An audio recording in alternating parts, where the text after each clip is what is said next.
You're listening to PetLifeRadio.com. Is your pet stressed out? Does your pet need annual vaccines? Which pet is best for a child? Would you know if your dog was in pain? Pet Life Radio presents The Pet Doctor, where you'll learn everything about keeping your pet healthy and happy.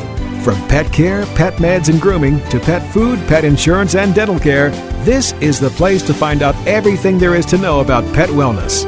Whether you have a dog, cat, reptile, or rabbit, you'll find answers for your pets straight from the vets, because it's your pet. Health matters. Please welcome your Pet Doctor host, veterinary media consultant and veterinarian, Dr. Bernadine Cruz. You want your pet to live long and prosper. You feed an expensive food. It has a better bed than yours. Its trip to the beauty shop exceeds the pampering you receive, and it has its own pet psychic. But are you addressing its essential long-term health needs? What are these needs, and whose advice should you seek? Ms. Jeannine Taaffe, the Senior Vice President of Sales and Marketing of Banfield Pet Hospitals, will explore with me their 2015 annual State of the Pet Health Report. It has some extremely fascinating details highlighting the disconnect between what pet owners and veterinarians view as preventive health care for cats and dogs, and what you can do to remedy this disparity. We'll be right back after this short break. Please have a seat in the waiting room. The doctor will be with you shortly, right after these messages.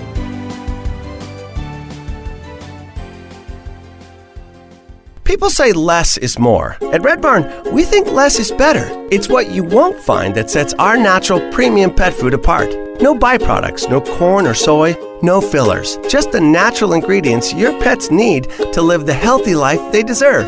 Look at the label. We want you to. Red Barn Naturals Pet Food. Simply the best. Find it in your local pet specialty store. Try our grain-free rolled food. It's protein-packed with less risk of food sensitivity. Let's Talk Pets on PetLifeRadio.com.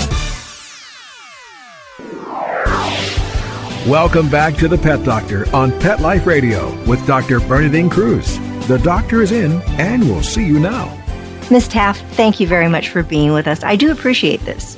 Thank you. Give us a little bit of background. Who is Jeannine Taaffe? Where did you come from? How did you get to Banfield? So I started my career, interestingly enough, I graduated from Cornell, hospitality. So I went to the hotel school thinking I wanted a career in hospitality and worked in that industry for a number of years and realized I missed marketing, which was my minor, and began working at a small ad agency in Philadelphia and eventually found my way out to Portland, Oregon through a connection with a client and was hired by Banfield Pet Hospital and have been here now for 14 years, absolutely loving every moment of it. And that's, I think, what's so important about veterinary medicine, too, is that it really is not hospital, but hospitality, because we have to have this bonding. And I know Banfield really works hard on that. Tell us a little bit about Banfield also, if you would. Absolutely. So Banfield is actually a chain of veterinary hospitals. We have over 900 hospitals throughout the United States, the majority of them located inside PetSmart locations.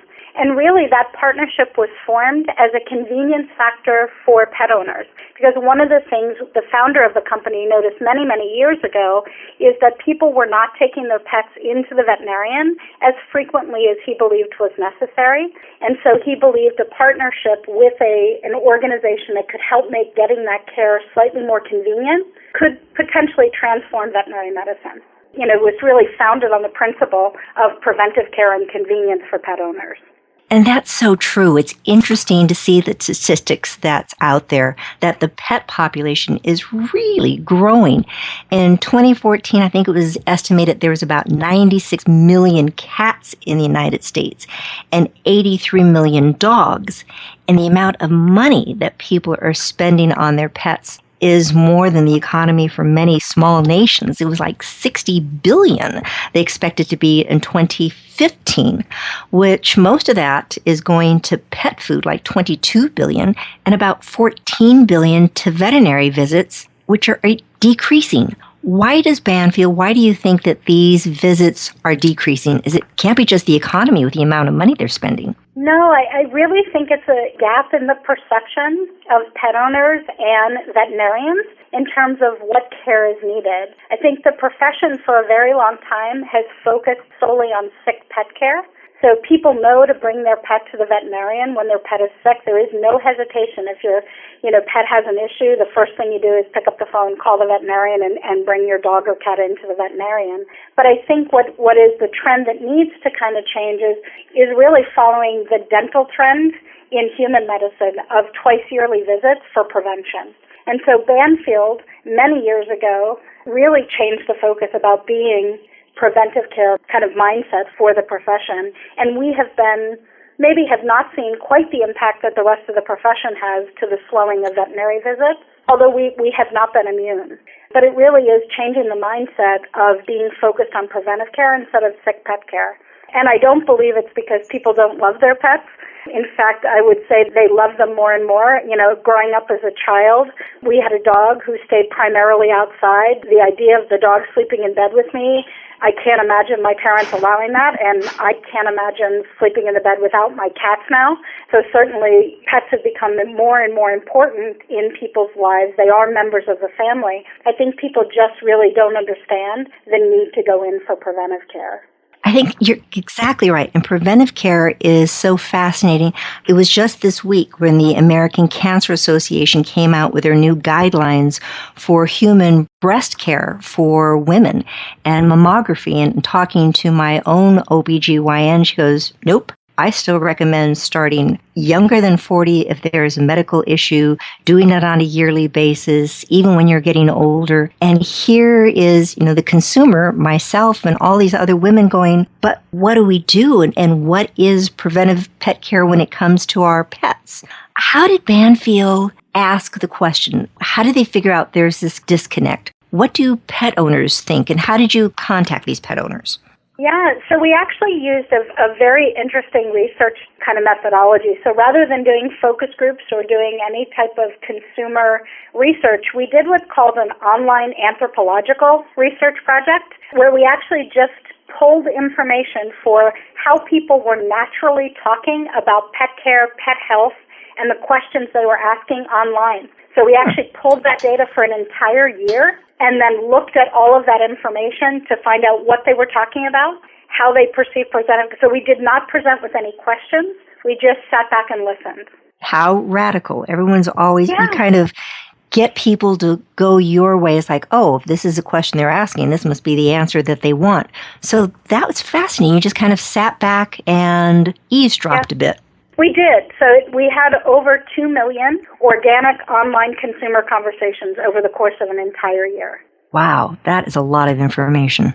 It was an awful lot of information. What did you find? What did they view as being preventive? Number one, let's start with, you were saying, yes, we should follow the dentist guideline of going in at least twice a year. And I personally go in 4 times a year because I'm just a weenie and I don't want any more cavities like I did as a child. But many times people, especially with their cats, go, oh, it's healthy. There's no problem. Last time it saw a veterinarian was when it was a kitten and now it's 13. What are the views that you're finding from these pet owners? Yeah, what we really saw is when they talked about preventive care, they really defined that as diet, exercise, care, play, and the emotional well-being of their pets. As opposed to veterinarians, when we talk about preventive care, that includes vaccinations, spay-neutering, parasite control, and then obviously their health and well-being is part of our definition. But you can see, based on how the veterinarians are defining it versus how the pet owners are defining it, pet owners really believe that they're responsible for 80% of the preventive care. And so they don't think about the veterinarian's role in helping them with that preventive care. And it is not uncommon at all. People come in and they have questions about behavior. And I want to answer it, but I think for 2 reasons. Number one, there is a disconnect again, because it takes a lot of time to do it properly. You watch TV and you see some of these reality shows and, these stars can go ahead and get that wayward dog or cat under control in 45 minutes or less. And people somewhat expect that a veterinarian will be able to do the same thing. It's like, not so much. And there's so many other things that I feel I need to focus on. I'm not sure how these are going to come together. What were you recommending? How are you seeing that they could mesh together more succinctly? I think and you hit the nail on the head. The veterinarians are very stressed for time. And especially if you think a pet owner may only come into the veterinarian once a year and you've got all the health issues to talk to them about, you don't actually have a whole lot of time in that visit to talk to them about the behavioral issues or nutrition or those elements, which frankly is what they want to talk about, but you don't have the time. So I think I wish I could say Banfield had all the answers. What I will say is we're still absorbing the research and doing some testing to try to figure out how do we solve this problem. But I think one of the answers is how do we support our veterinarians inside the hospital with more marketing and education outside of the hospital. So how do we continue to ensure that the information that consumers are getting when they go online, so how do we partner with others, how do we partner with groomers and breeders and others in the larger pet care ecosystem to ensure that the information that they're getting from all those different sources, because I don't think people just rely only on the veterinarian anymore. So how do we partner and ensure that those other elements and those other players in the ecosystem have better information to share with the pet owner? And then encourage them, how do we get them to come in for a nutrition consultation or a behavioral consultation? Because the truth is it purely a price barrier? Is there a way that we can bring them in for those conversations and remove the barrier for price to ensure that they are, in fact, getting the right conversation? But if I think about it really strategically, as a veterinary profession, we've been a bit insular. We say, you should be getting all your information from the veterinarian.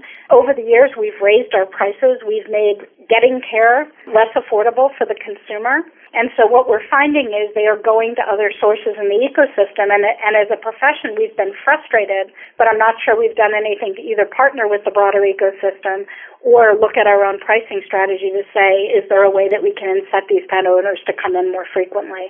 I do think, Banfield, that's a little bit of what has protected us because we do have our wellness plans, and that does incent people to come in, and there's no office fee just to come in and have a conversation. So I think that has helped us a bit with a little bit of the issues that we've seen in the broader profession. Jeannine, who are these pet owners going to? You mentioned a little bit about groomers. Is that, the groomer, the breeder, the pet store, teenage kid? Who are they going to? Is it Dr. Google? All of the above. So I think what we find is that in the system, they're talking to their groomers because they see the groomer more frequently. They are talking to trainers, behavioral trainers, if they've got a puppy who's potentially got some issues. They are talking to their friends, their neighbors, and they absolutely are looking on Dr. Google, no question. I think all those sources, you're exactly right, are important, as long as we're on the same page. There's so much misinformation out there, people having the best of intentions of what they're telling people. And oftentimes you may have a fearful dog that started to become aggressive and somebody who might not be aware just telling to be more assertive and more dominant over this animal. And that's exactly that wrong information for this pet. It may actually need a little bit of pharmacological assistance just to kind of bring it down a bit. Yeah. And it actually, I think, is the thing that's the most scary, right, is the Dr. Google. And it's beyond content that's being put out there by the veterinary profession, so whether that's the AVMA or individual practitioners or websites like PetMD, where they are, in fact, getting contributions from veterinarians. The bigger concern is those consumers who are responding to one another, right? Oh, I have a pit bull, and this is how I trained my pit bull. I had a cat who also scratched. Here's what I did. And more consumers are trusting other consumers far more than they are companies or brands. And so how do we combat that? How do we ensure that when a consumer is partnering together, how do we ensure that they're giving the right information to that pet owner? It is a broad and big problem, right? So for me, it really is about how do we help and connect those dots? Because I think as a profession, we can continue to put blinders on and say, well, they shouldn't be going to those sources. Or we can figure out how do we create a stronger and better partnership with our clients And how do we help ensure those other aspects of the ecosystem have the right information and good information, so no matter where the consumer goes, they can get good information. You gave a great example when you talked about, the change in regulation in terms of mammograms. In human healthcare, there's not even alignment. My doctor said the exact same advice to me. She goes, I would still go once a year. But you're getting information from an organization saying, well, maybe twice a year is okay, and it's really hard. You amplify that by 100% in the veterinary profession, right? Because independent practitioners all have different views, and you've got breeders and groomers and trainers and a lot of disconnected pieces in the ecosystem all giving different views on how you should be caring for your pet. It's not going to be an easy problem to solve. And I think for me, the sad part is this year in our state of pet health is the first year we took a real departure. But for the last 4 years, we've been looking at health trends. And the scary part is the trends are getting worse and worse, even within Banfield's database, where we do have pets that are coming in more frequently for preventive care. And so if we don't figure it out, we're going to continue to see these trends. We've seen an increase, 32% increase in diabetes in dogs. Dental disease is now affecting 78% of dogs and 68% of cats over the age of 3. And overweight and obesity is a huge issue, which is not surprising when you look at the statistics and how people are caring for those pets. And, I know for me, my cat was on a weight control diet, and I kept wondering why she wasn't losing weight until I was homesick one day, and my husband, who works from home, was giving her greenies all day long. And for him, but they're good for her. I know, and that's what he said, but they're good for her teeth. And it was a bonding moment for him. She came over and she'd pat his leg and want the treat, and he felt like he was doing the right thing. But because of that, it's a 90% increase in overweight in cats. I mean, those are staggering numbers. And so I think what I can say is we don't know the answer, but we won't stop until we figure out the answer, because this trend can't continue. And it's not just about Banfield and our growth and getting our pets in. This is an industry-wide problem, and I think we're uniquely qualified to help the industry solve the problem. And I think we have a trend where we need to stop right now, take a short break, get a message. We'll be right back with Ms. Jeannine Taaffe. She is the Senior Vice President of Sales and Marketing for Banfield Pet Hospitals. We'll be right back. Please have a seat in the waiting room. The doctor will be with you shortly, right after these messages.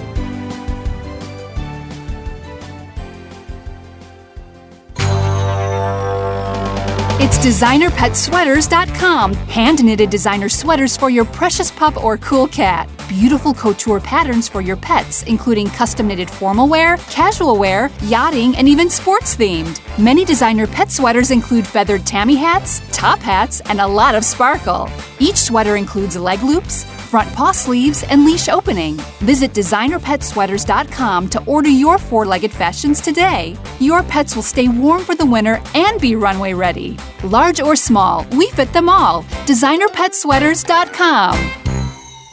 Are you having trouble getting the word out about your new pet product or invention?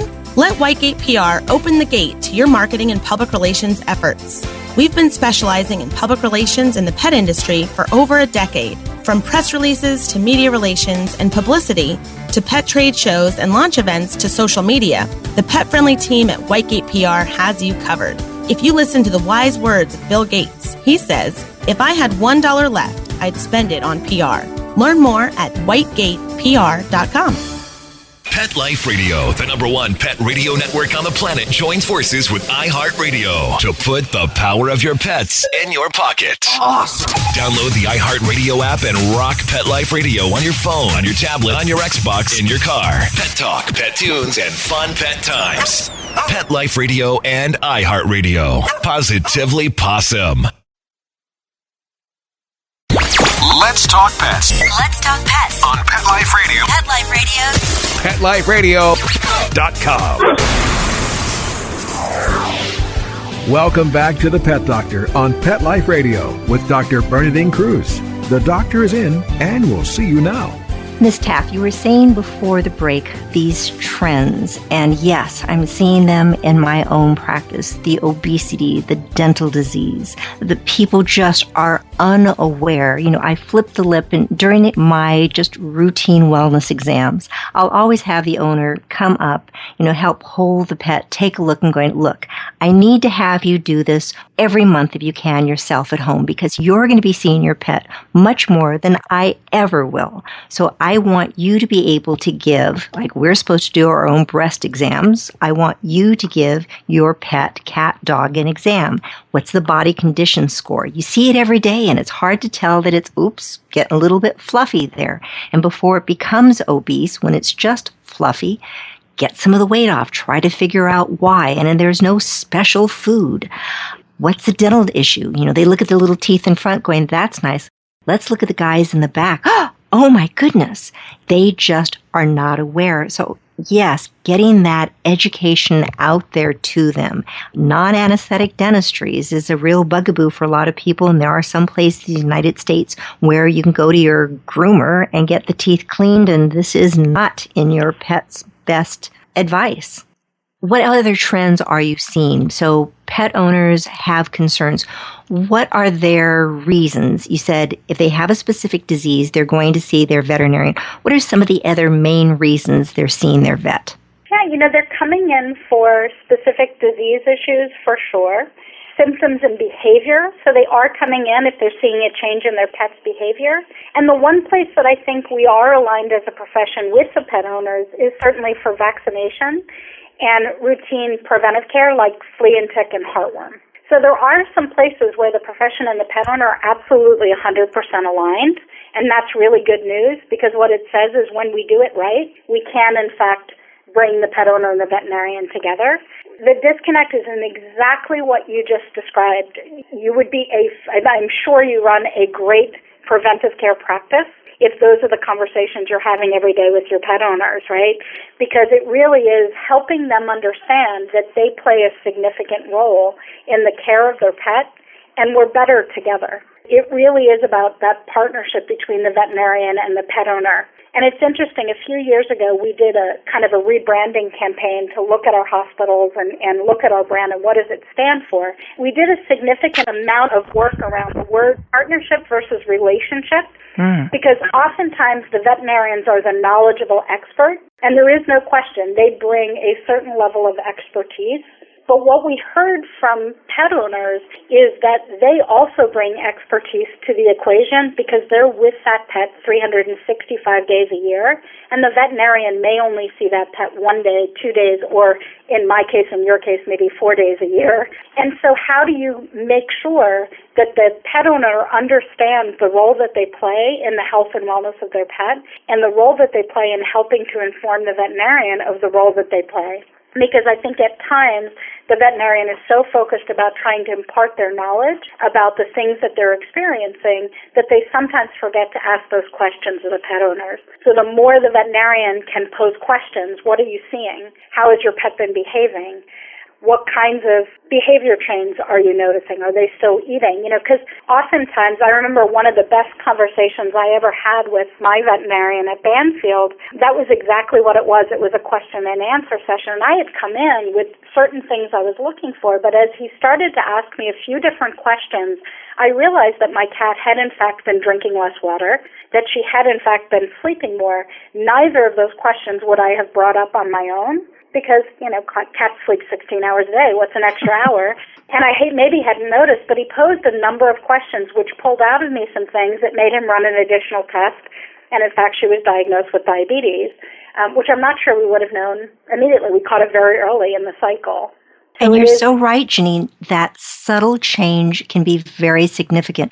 I love to have a client keep a pet health diary, because even I go to my own doctor and I'm going to ask certain questions, and I know it's just, a well woman checkup for me, but I still get a little bit nervous and my blood pressure probably goes up a little bit, and I leave the office going, oh shoot, I was going to ask such a question, or I've been noticing a change in myself, and oh dang, I forgot to ask that question. So when a pet owner keeps a health diary and just says, Yeah, maybe it has been sleeping some more.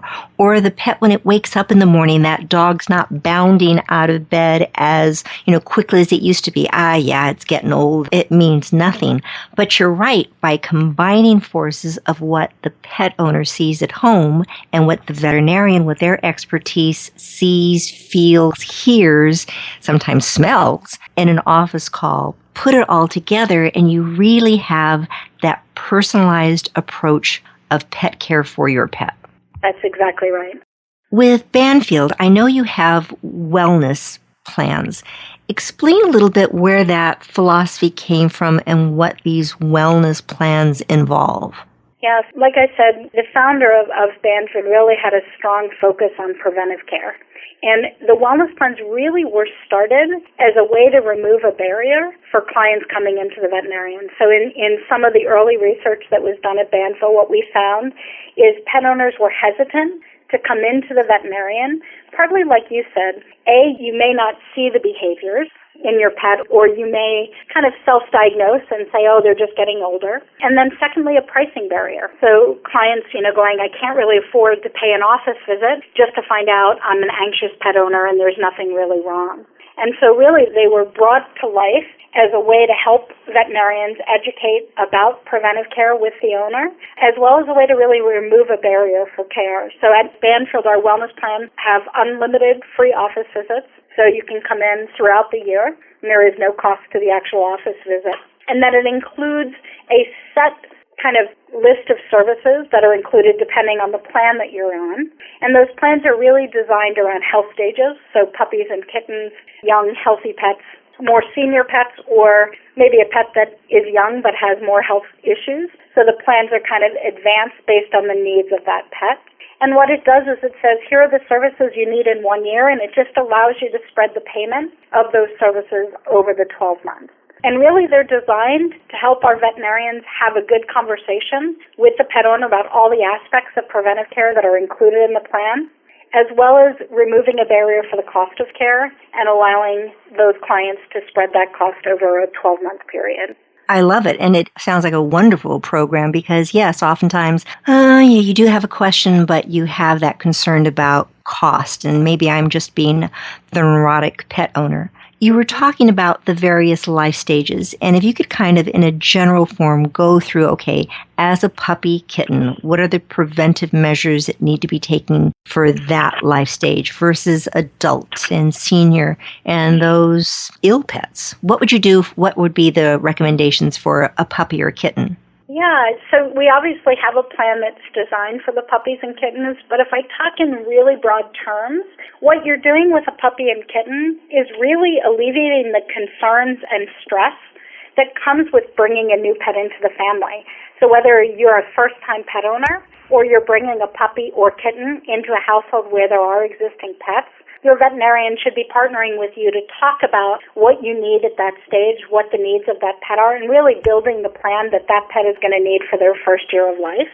And then for us, in the adult stage, especially based on the research that we're now seeing about that disconnect, it's really about building trust with the pet owner, sharing your point of view, and continuing to grow that partnership with you and the pet. So as an adult, being concerned with nutrition and behavior, it's really something that's going to be continuum throughout their entire lifespan, but with looking more for lumps and bumps in that adult pet that you wouldn't really be so concerned with as a puppy or kitten. You're not going to see the lumps and bumps. Chances of things like cancer are greatly reduced in that younger pet, though it can happen. So puppies, vaccines, kittens, vaccines, neutering, parasites, socialization. Adults? Yep, and that's where you start looking for, exactly as you said, the preventive care really focuses on looking for early signs of disease. Can you check the pet to see if there are lumps and bumps? Are there, and that's really where the more personal you can get and breed specific. So depending on the breed of the pet, if it's a breed that is commonly, sees hip dysplasia, how do you start looking for that early? How do you look at a pet that maybe has mobility, a trend towards younger issues with mobility? How do you find that earlier? So it really is starting to understand that pet to a much greater degree. And for us, that's where that yearly visit or twice yearly visit for us becomes so critical, because if you can get that twice yearly measure and, evaluate the pet, how is their mobility looking? What are their lab work coming back? How are their levels looking? What side of normal? Are they on the high end of normal or the low end of normal? That's where you can really start establishing baselines in those young adult years into their kind of middle ages, where you can start finding trends that hopefully you'll be able to catch disease early. So it sounds like having a personalized approach, really starting with the end in mind. Start early, get them used to having their teeth brushed, seeing the veterinarian, getting the cat so it's not going to just be the heavy metal rock band yowler as it's in that car going to the vet, because I'm just as bad. My cats don't like going with me to my office, and I know that is a deterrent as to why, I don't want to stress them and take them in, but I know there's sometimes I need the services that only my practice can provide that I can't do at home. I think you're so right. I have 2 cats, and one, literally I can pick her up, put her in the carrier, and it's nothing. And the other gets in the carrier and actually freaks out so much he makes the carrier roll across the hallway. And I've got tears rolling down my face, right, because I'm thinking I'm tormenting my poor cat, but I know he needs to go in. And part of that's that I didn't have him at a young age. He was abandoned, and we adopted him, and I know he is not yet used to going into the veterinarian. And it's so critical to create that routine for the pet so it's not a stressor for them. And as you well know, if they're stressed, you also don't get great blood values, right? So the readings are not as great if the pet is stressed. So the more you can create that trusting relationship with the owner as well as with the pet, right, which is such a critical part. And then for us, really starting that dental care early. There are so many research studies that have come out, one that, we conducted here at Banfield around the importance of keeping that bacteria out of your pet's mouth. And I know for me as a cat owner, most cats die from kidney disease, and staving off that kidney failure by getting that bacteria out of their mouth every year is a really critical part of their ongoing health as an adult. And all the treats in the world, they are maybe somewhat helpful for keeping dental disease under control, but that gold standard is always going to be brushing your pet's teeth, starting at an early age. Get them used to it so they think that it's not kitty, doggy torture, that it's just normal, it's not bad, and then seeing your veterinarian and asking questions. I think that's what it really gets down to. I think that's what you found in this State of the Pet Health Report, is that veterinarians, pet owners really need to have a dialogue. They each need to listen to each other. Yep, I think that is the critical piece. And there's not one size fits all, right? So my 2 cats, I had 4 at one point in my history, and one of them needed a dental every 6 months, just for whatever reason, had really bad teeth and continued to build tremendous plaque buildup, and the other was fine with every other year, had very little plaque, very little dental disease. It's no different than humans, right? My family, I've got terrible teeth issues. My husband has great teeth. So you never know. And it's exactly the same. And I think often we as pet owners think every pet is going to be the same. And the truth is they're just not. And that dialogue between you and your veterinarian, as much knowledge and expertise as veterinarians bring, they don't know your pet as well as you do. And so how do you make sure that you're putting your voice into the equation, asking the right questions, and giving that information to the veterinarian so they can continue to give you the best expert advice that they can? And Jeannine, there are no dumb questions. Oftentimes my clients will come in and you can tell they sheepishly want to ask a question and they're embarrassed because, this is really a stupid question. I should know the answer. And there's no dumb questions. It's just a matter of you don't know. If you want me to ask dumb questions, let me talk to you about my car or computer. So those are the dumb ones that are out there because I don't know, but you're willing to ask. That's fabulous, and your veterinarian shouldn't roll their eyes, and if they do, it's time to find another veterinarian. Yeah, that's exactly right. This has just been wonderful. I really appreciate the research that Banfield has done. I think it's going to be very eye-opening for the profession and hopefully the pet owner also. If there is one thing that we should know about Banfield that we don't know, what is that in parting? I think that as a large veterinary practice, we believe we have an obligation to help lift the veterinary profession as a whole. That this is not research that's just about driving Banfield or Banfield Visit. It's that we as an organization have a really long-standing belief in the importance of preventive care, and that we believe we're uniquely qualified to help the industry solve this problem and figure out how to get the pet owners back into the veterinarian. I've been talking today with Ms. Jeannine Taaffe. She is the Senior Vice President of Sales and Marketing for Banfield Pet Hospital. Jeannine, thank you so much for being with us. This has really, I think, been eye-opening. Bottom line is, if you have a question, talk to your veterinarian. Get your pet in at least once a year. Twice as likely, much better for its health, because you want that pet to live as long a healthy life as possible. Ms. Taaffe, thanks for being with us today. Thank you very much. This is Dr. Bernadine Cruz. You've been listening to The Pet Doctor on Pet Life Radio. Thank you for listening. Please tune in again next week. We'll have more information on how to make you the best possible pet owner. Take care. Pets can be a wonderful addition to your life because they're a member of the family. Keeping them healthy and happy is important. Pet Life Radio presents The Pet Doctor with veterinary media consultant and veterinarian Dr. Bernadine Cruz. Whether you have a dog, cat, reptile, or rabbit, you'll find answers for your pets straight from the vets. The Pet Doctor, on demand every week, only on PetLifeRadio.com.